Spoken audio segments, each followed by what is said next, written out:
Hello and welcome to life and times of a star. मैं हूं Simone Singh.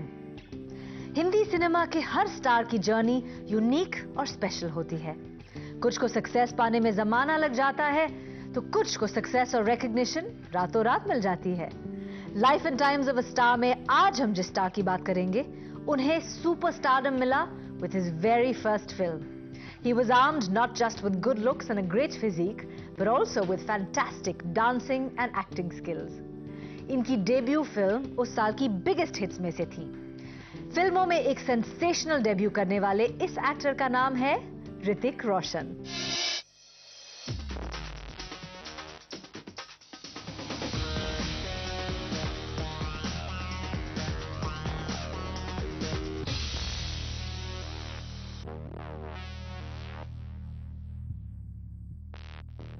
I believe that we truly should look at ourselves, all of us, as mediums of whatever good that we can do. You know, other people might not see it and they might think it's wrong, but then I say, be wrong. एक dream debut के बावजूद Hrithik had his share of flops, but he bounced back after each one before the critics could write him off.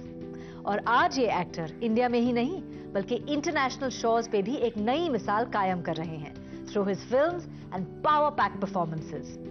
लेकिन real life hero बनने से पहले ऋतिक को बनना पड़ा रियल लाइफ में हीरो, क्योंकि स्टारडम और उनके बीच कई ऐसी मुश्किलें थी जिन्हें पार करने के बाद ही ऋतिक का एक एक्टर बनने का सपना सच हो पाया। बॉलीवुड की सपनों की दुनिया में उनकी हुई एक ड्रीम लाइक एंट्री। उनकी डेब्यू फिल्म से ही वो बन गए एन ओवरनाइट सेंसेशन। पर इस ड्रीम को पाने के लिए he had to go through quite a nightmare. शुरू से ही ऋतिक को कई अड़चनों का सामना करना पड़ा।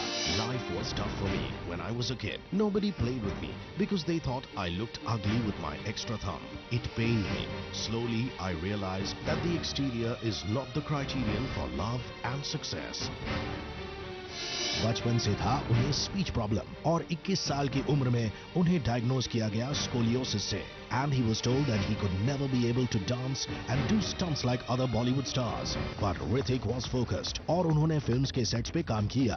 He learned the craft of filmmaking to perfection and finally made his dreams come true. जब कहो ना प्यार है की स्क्रिप्टिंग चल रही थी तो ऋतिक ने उसमें भी मदद की, पर वो ये नहीं जानते थे कि उनके फादर उनको इसी फिल्म से लॉन्च करना चाहते थे। And just like that, देश को मिल गया अपना अगला सुपरस्टार और फिल्म इंडस्ट्री को मिल गया एक और विनिंग फॉर्मूला। कहो ना प्यार है was a dream launch pad for Dugu. इस फिल्म ने ऋतिक को किया serve on a silver platter in not one but two roles. ये फिल्म थी साल 2000 की सबसे बड़ी सुपरहिट। बस इतना ही नहीं, it is one of the biggest super hits of all times. ये फिल्म बहुत सारे अवार्ड्स के लिए नॉमिनेट हुई और जीती भी, including 8 Filmfare Awards. A dream debut for a dreamy hunk who won millions of girls' hearts. But heartbreak followed soon. जब ऋतिक ने कहा कि उन्हें प्यार है सुजैन खान से, I am in love and I won't hide it. And they got married soon after the release of the film. Things couldn't get any better for Hrithik. कहो ना प्यार है कि सक्सेस के बाद ऋतिक इतने बिजी हो गए कि अगले 2 साल तक उनके पास डेट्स ही नहीं थे। लेकिन इस न्यू फाउंड सक्सेस के साथ ऋतिक की लाइफ में आई कुछ कंट्रोवर्सीज और कुछ तकलीफें।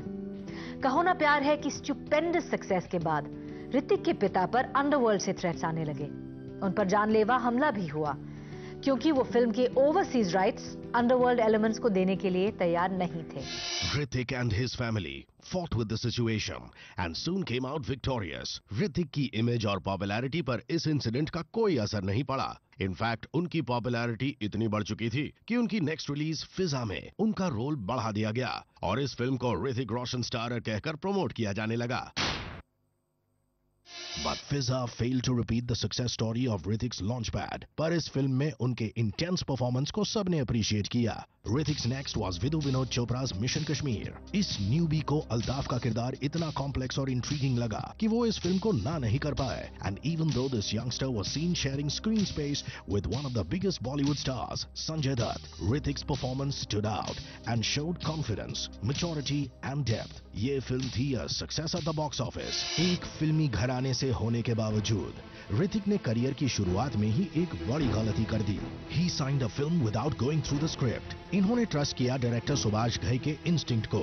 जब उन्होंने साइन किया Yaadein opposite Kareena Kapoor, the film flopped miserably और तब डुग्गू ने फैसला किया कि वो कोई नई फिल्म साइन नहीं करेंगे without first going through the script. I won't do a film with any film maker unless he gives me a bound script. Subhash Ghai ने फिल्म को डिफेंड किया। अपेरेंटली डिस्ट्रीब्यूटर्स ने उन पर प्रेशर डाला टू शोकेस ऋतिक, लेकिन इनका ऑफ स्क्रीन रोमांस ज्यादा दिन चर्चे में नहीं रहा। जो चर्चित रहा वो था उनका second on screen pairing. Hrithik और करीना को दोबारा सिल्वर स्क्रीन पर देखा गया करण जौहर की मैग्नम ओपस कभी खुशी कभी गम में। The film open to packed houses. इस फिल्म में ऋतिक का किरदार काफी छोटा था as compared to big B and SRK।